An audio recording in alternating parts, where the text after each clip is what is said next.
to its participants except the opportunity to burn off excess anger and energy, along with a few cracked protester skulls. It was otherwise an incredible waste of time. Soros has also been instrumental in funding and radicalizing the Black Lives Matter movement that has produced riots, racial attacks, and general racial tension across the country.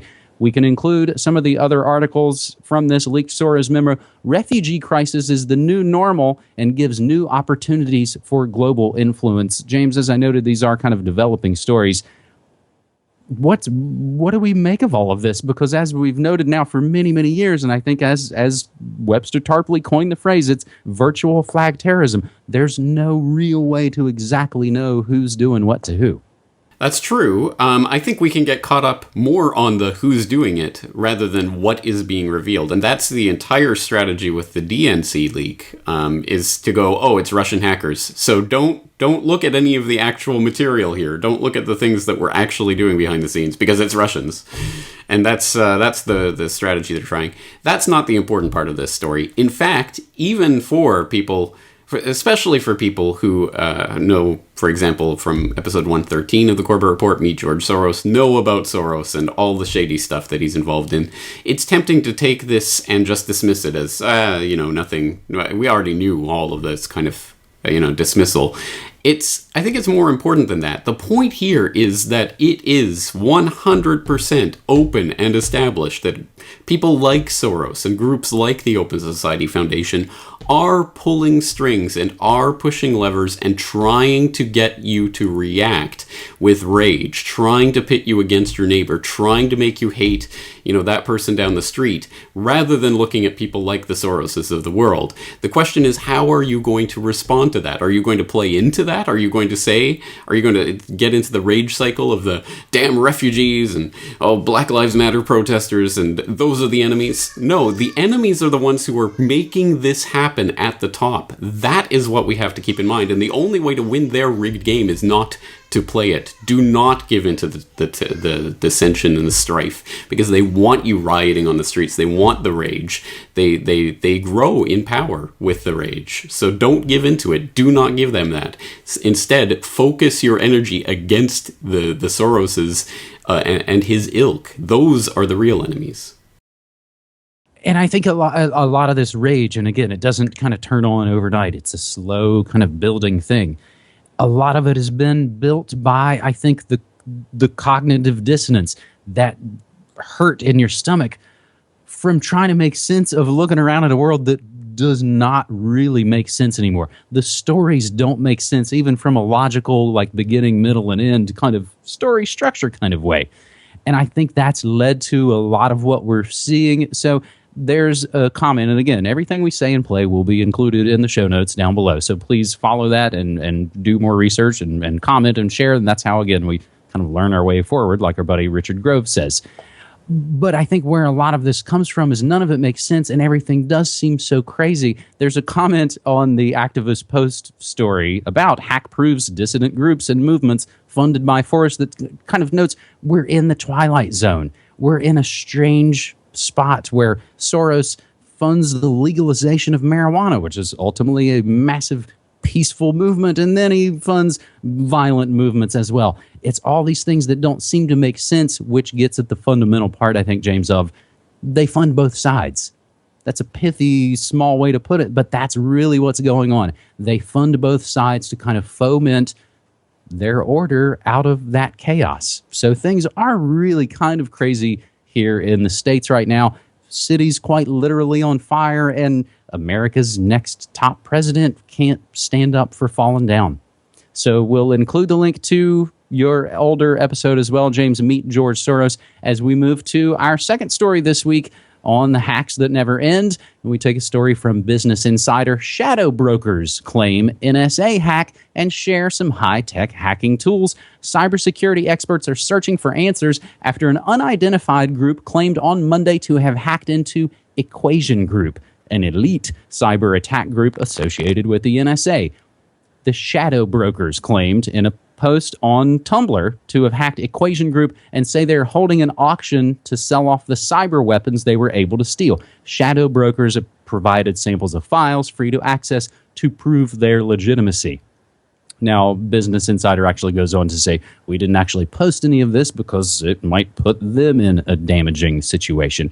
So this is another ongoing, developing story where I don't really know who to trust in a lot of these situations. James, do you? There is no one to trust with a story like this because there are so many potential layers to this. I'll throw in a link to my appearance on Declare Your Independence with Ernest Hancock yesterday, where I was talking about this story and the various layers involved. But I think it's important to note that it's not that these hackers, whoever they may be, hacked into the NSA per se. It seems that they hacked into a malware staging server for the NSA. Of course, the NSA doesn't mount their malware attacks on others from their own servers. They have servers around the world that they use for those purposes. It looks like someone was hacking into this. Snowden, for whatever that's worth, is on Twitter saying that this is probably Russia, and it's probably them sending a warning to the US to say, we know whatever you were doing on this particular malware staging server, we know it because we were monitoring it. And he thinks that that's kind of a chess game about the DNC leaks and, you know, don't blame us because we have goods on you kind of thing. Again, take all of this for whatever it's worth. I mean, it's just layer upon layer of the onion, and who knows who this shadow banking or shadow broker group is, or what their real agenda is, or whether it's the NSA itself doing it to itself. I mean, I don't know. There's so many different possibilities here. But one of the good takes that I saw on this was from Dan Dix. Press for Truth had a good video about this. I'll throw that in the links as well. So don't trust anything that's coming out about this. As you say, this is virtual flag terrorism. So we don't have access to the server logs. We can't even begin to take a look at what's really going on under the hood here. So all we're getting is just the pieces that are being reported to us from on high. Take them for what they're worth.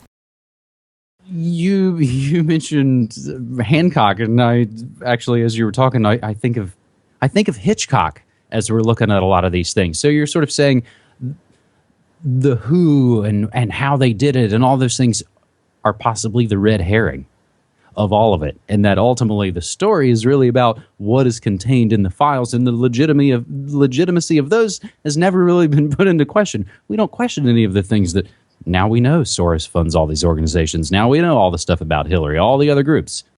I believe the word you're looking for is MacGuffin.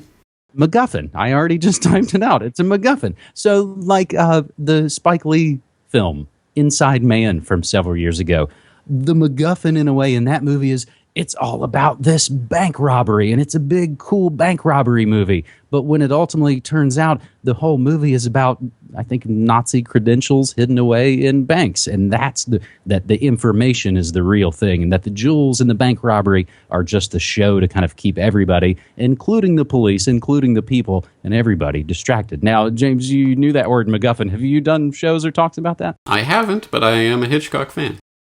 All right. Well, let's note that for maybe a Film Literature and New World Order episode as we move to our third and final story on this New World Next Week for August 18th, 2016. Russian hacker Guccifer. Is it Guccifer or do people say Guccifer? I'm sorry. I say Guccifer, but I don't know. It doesn't matter. It's got two C's. The Italian in me says it's Guccifer. So I don't know. People will comment about how to correctly pronounce it. I do tend to mangle names sometimes.